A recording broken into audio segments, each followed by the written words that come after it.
Yeah, and welcome to the Property Wealth Podcast. Today, we've got an exciting topic that could really change the way you think about your home.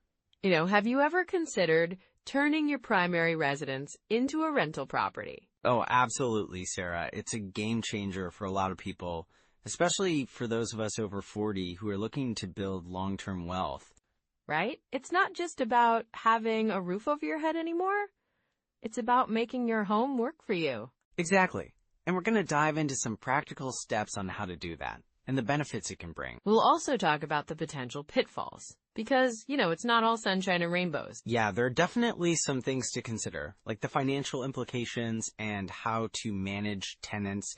And we'll share some real-life examples too, because hearing how others have navigated this can be super helpful. For sure, and I think it's important to emphasize that it's really about taking that first step and feeling confident in your decisions. So whether you're just curious about the idea or ready to take action, stick around. We've got a lot to cover that can help you get started on this journey. Let's jump right in.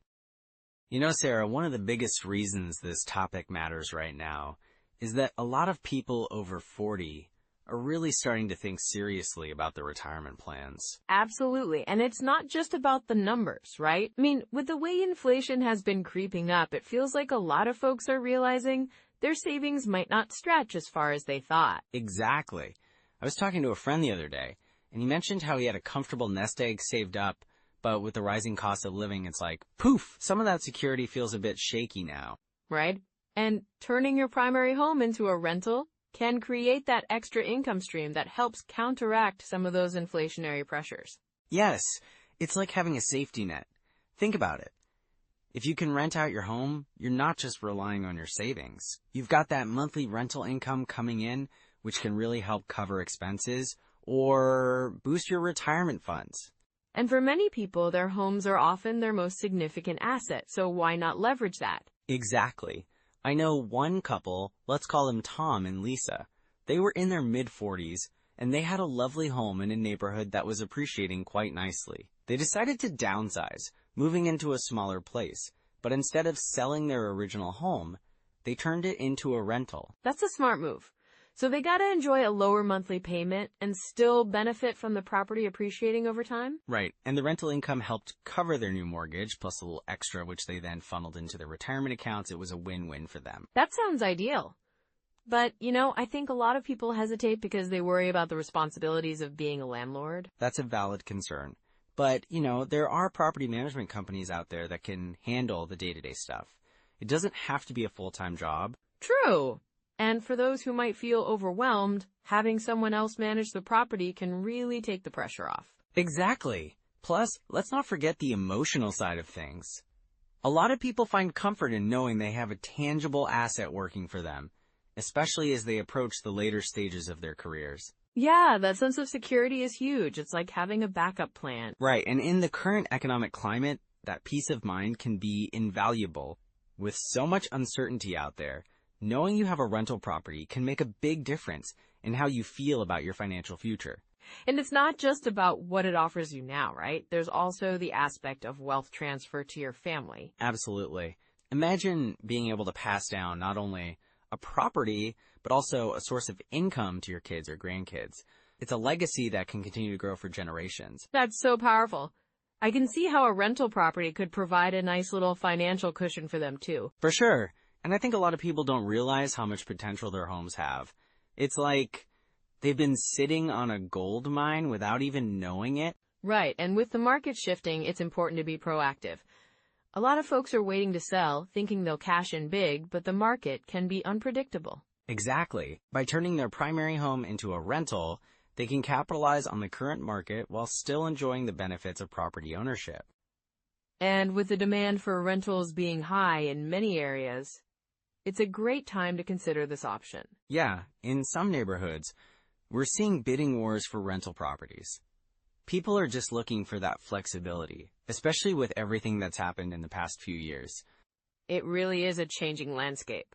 And for those who might be worried about the responsibilities of being a landlord, I think it's worth mentioning that there are so many resources available now, like online forums, local real estate groups, and even books that provide guidance. Absolutely. And a lot of people find that once they dive in, they enjoy the process of being a landlord. It can be rewarding to see your property thriving and to meet new tenants. It's like a new adventure, right? And speaking of adventure, I think we should talk about some core strategies for making this transition successful. Yes, let's dive into that. There are definitely some steps to consider that can make turning your primary home into a rental a smoother process. Sounds perfect. Let's get into it. So let's dive into some core strategies and rules of thumb that can really help you when you're thinking about turning your primary home into a rental property. Absolutely. I think a good place to start is the 1% rule. Can you break that down for us? Sure. The 1% rule is pretty straightforward. It suggests that you should aim to charge rent that's at least 1% of the property's purchase price each month. So if your home is worth, say, $300,000, you'd want to be bringing in around $3,000 in rent each month. Right, that makes sense. But what if you're not hitting that 1% mark? Well, if you're not, it might be a sign that your property isn't in the best rental market, or it could indicate that you're overestimating its value. It's crucial to look at comparable rents in your area to see if you can realistically meet that 1%. Got it. And speaking of market comparisons, what about the 50% rule? The 50% rule is another helpful guideline, especially for expenses. It means that roughly half of your rental income will go towards operating expenses, like maintenance, property management, taxes, insurance, and so on. So if you're bringing in $3,000 a month, you'd want to set aside about $500 for those costs. That's a good way to manage expectations. It sounds like budgeting is key here. Exactly. And don't forget, that's just an initial estimate. Some properties might have lower expenses, others might be higher. So it's important to track those numbers closely once you're up and running. Right. And if this is your first venture into renting, how would you evaluate a potential rental property? A good checklist to follow includes a few key factors. First, look at the location. What's the neighborhood like? Are there schools, amenities, and public transport nearby? Next, check the condition of the property itself. You don't want to inherit a bunch of repair issues right off the bat. And I assume you'd also want to consider the potential for appreciation, right? Absolutely. You want to be in a market that's showing signs of growth. Look at historical data, like how home values have changed over the last few years. Are they trending upwards? If so, that's a positive sign for long-term investment. Now, let's talk financing options. What should listeners keep in mind when it comes to funding this transition? Well, if you're converting your primary home into a rental, you'll likely want to check if your current mortgage allows for renting. Some lenders have restrictions on owner-occupied loans. If you're good to go, you could consider refinancing to access equity for other investments. That makes sense. And for those who might be new to this, what about securing a loan for a new property? For new purchases, there are a few options. Conventional loans are popular, but you might also explore FHA loans if you're looking for a lower down payment. Just remember, if you're buying an investment property, most lenders want to see that you have some rental history or experience. And, of course, your credit score plays a role, right? Definitely. A better credit score can help you secure a lower interest rate, which is crucial for maximizing your cash flow. Always keep an eye on that and try to improve it before making big financial moves. Any other key property types or markets that folks should consider? Well, single-family homes are often a great starting point for first-time landlords. They tend to attract families looking for longer-term rentals. But if you're feeling adventurous, consider multifamily properties like duplexes or triplexes. They can offer multiple streams of income from one property. And what about vacation rentals? They seem to be all the rage these days. Vacation rentals can be lucrative, especially in tourist-heavy areas. However, they typically require more management and can face seasonal fluctuations, so you really need to weigh that option carefully. Got it. So let's say someone's found a property. They've evaluated it, and financing is set. What's next? At this point, it's essential to conduct a thorough due diligence process. This means getting a home inspection to identify any hidden issues, reviewing local rental laws, and understanding the market dynamics. And how do you assess if the potential rent will cover the mortgage and expenses? That's where cash flow analysis comes in. You'll want to break down all your expected income and expenses. Make sure that after all your costs, you're still seeing a profit each month. A simple formula is monthly rent, monthly expenses equals cash flow. If you're in the positive, that's a good sign. Yeah, but what if the numbers tell a different story? If you're in the negative, it's time to reassess. Maybe you need to negotiate a better purchase price, or perhaps the property just isn't the right fit for your investment goals. And this leads us into some common pitfalls, doesn't it? Exactly. One major pitfall is underestimating expenses. Many first-time landlords overlook costs like vacancy rates or maintenance. It's crucial to factor those into your projections to avoid surprises later on. Right, and emotional attachment to a property can cloud judgment too, can't it? Oh, for sure. It's easy to get attached to your primary home, but when you're transitioning it to a rental, you need to think like an investor, not a homeowner. Keeping emotions in check is vital for making sound financial decisions. Wow, that's some solid advice, Mike. It's clear there's a lot to consider before making the leap, but it sounds manageable with the right approach. Absolutely. And remember, it's all part of a learning journey. Each step you take builds your knowledge and confidence in real estate investing. So, one of the biggest pitfalls I see when people decide to turn their primary home into a rental is over-leveraging. Right, that makes sense. I mean, they get so excited about the potential income, but they might not realize how tricky it can be if they take on too much debt. Exactly. I had a client once, let's call him Tom. He had this beautiful home in a great neighborhood, but he refinanced to pull out equity, thinking he could fund multiple investment properties. Oh no, I can see where this is going. Yeah, so Tom ended up with a mortgage that was just too high for the rental income he was expecting. Things changed in the market, and suddenly he was underwater. Yikes! So what happened then? Well, he had to dip into his savings to cover those mortgage payments, and it really stressed him out. He was constantly worried about his finances, That's a tough spot to be in. So how can listeners avoid this kind of situation? A good rule of thumb is to keep your debt-to-income ratio in check. Make sure any rental income can comfortably cover your mortgage and other expenses without stretching your finances too thin. That's solid advice. And what about tenants? I've heard a lot of horror stories about bad tenants. Oh, absolutely. Bad tenants can really make or break your rental experience. One time, I worked with a couple, let's call them Lisa and Mark. They were so eager to get their property rented that they skipped the background checks. Oh no! What happened? Well, they ended up with tenants who struggled to pay rent on time, and eventually they stopped paying altogether. It took months to evict them, and Lisa and Mark were losing money hand over fist. That's gotta be incredibly frustrating. So what can people do to screen tenants properly? First, always conduct a thorough background check. Check credit scores, rental history, and even employment verification. And don't skip the reference checks. They can reveal a lot. Sounds like a lot of work, but totally worth it in the end. For sure. And another common mistake is ignoring cash flow. People often focus too heavily on property appreciation, but cash flow is what keeps you afloat. Right. If the property isn't bringing in enough money each month, that can lead to some serious financial strain. Exactly. I had a client who bought a property in a neighborhood that was really trendy at the time, thinking it would appreciate quickly. But the rent didn't cover the mortgage. So they were just waiting for the value to go up? Exactly. They were banking on that appreciation, but it didn't happen fast enough. They ended up selling at a loss because they couldn't sustain the cash flow. That's a tough lesson. How can someone make sure they're looking at cash flow properly? You want to calculate all your expenses, mortgage, taxes, insurance, maintenance, and then see what you can realistically charge for rent. And always have a cushion for unexpected costs. Oh, unexpected costs. That's a big one too, isn't it? Absolutely.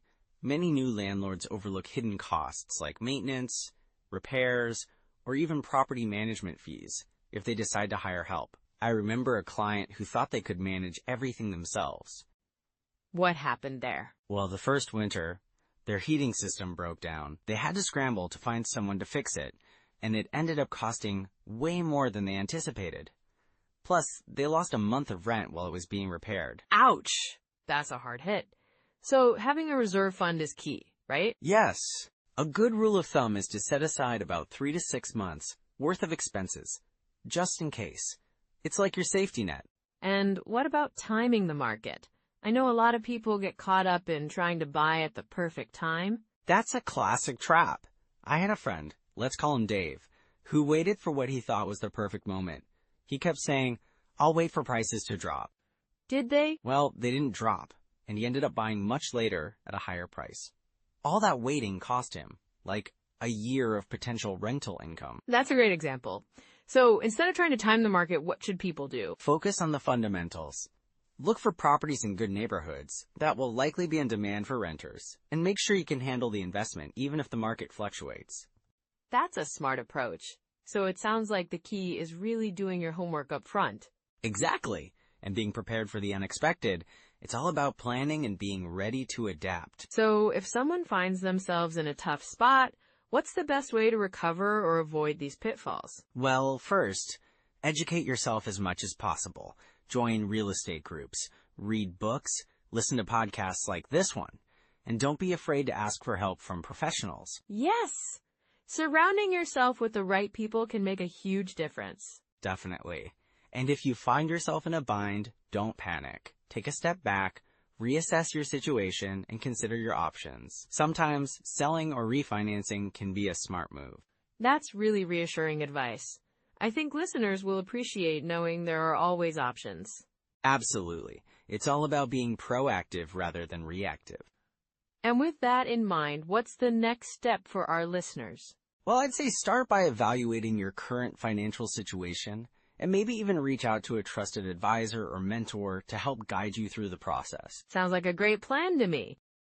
All right, so let's dive into some really actionable steps that anyone can take right now. If you're thinking about turning your primary home into a rental, there are a few things you can start with today. Yeah, I love that idea.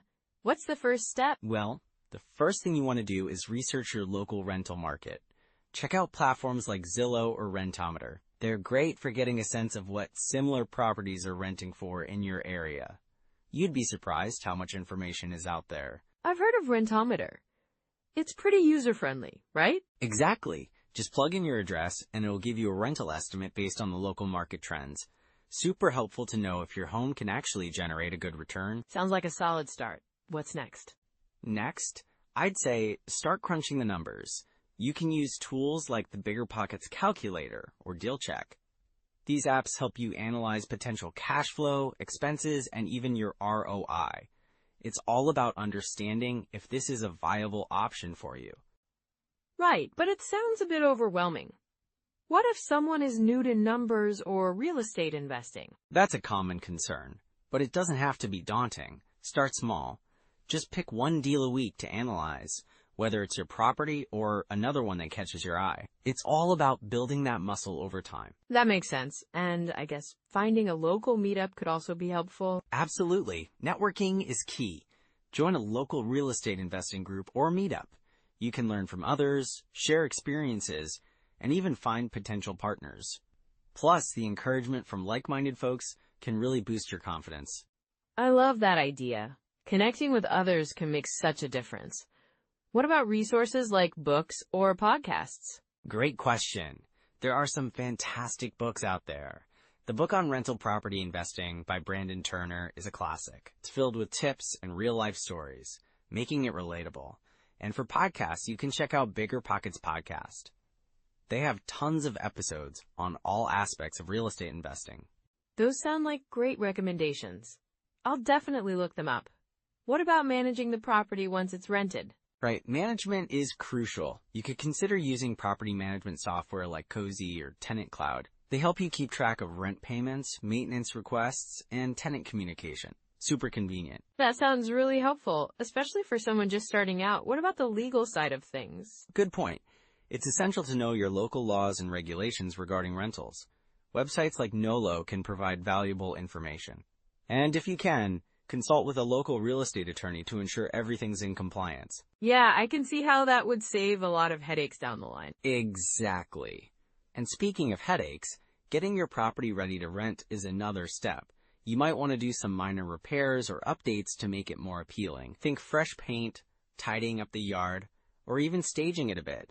Those small touches can really make a big impact, right? Definitely. First impressions matter. And once you're ready to list your property, you can use platforms like Craigslist or even Facebook Marketplace to get the word out. And don't forget the power of word of mouth. Absolutely. Leverage your network. Let friends and family know you're renting out your home. You never know who might be looking for a place. So much practical advice here. It feels like anyone can take these steps. Exactly. Just remember, start where you are, take it one step at a time, and you'll build your confidence as you go. I love that mindset. It's all about progress, not perfection. Right. And as you gain more experience, you'll naturally start to see more opportunities. With these tools in your pocket, you're ready to move forward. Let's recap what we've covered today. Well, as we wrap up today's conversation, let's quickly summarize some key points about turning your primary home into a rental. Yeah, I think the first takeaway is definitely understanding your local market, knowing what rents are like, and how your property fits into that. It's crucial, right? Exactly. And then there's the whole idea of leveraging your existing equity. You're not just sitting on a house. You've got a potential income stream that can really help with your financial goals. Right, and we can't forget about the tax benefits. That's a big plus when you're renting out a property. It's amazing how much you can save. Yeah, and we talked about staying on top of maintenance and management. Whether you do it yourself or hire someone, keeping your rental in good shape can make all the difference in retaining tenants. So true. And lastly, just the mindset shift. You're not just a homeowner anymore. You're becoming an investor. That's a big step towards building long-term wealth. Absolutely, and it's all about taking that first step, right? Real estate can be a powerful way to build wealth, especially if you start thinking strategically about your assets. For sure. And hey, if you enjoyed today's episode, don't forget to like, subscribe, and maybe drop a comment about your biggest takeaway or a question you have. It really helps us reach more people who are just starting their investment journey. Yeah, and if you know someone over 40 who's interested in property investing, share this episode with them. It could really make a difference for them. Definitely. And next time, we'll dive into creative financing, seller financing secrets. You won't want to miss it. That's right. Thanks for joining us today. Have a great week, everyone. Take care.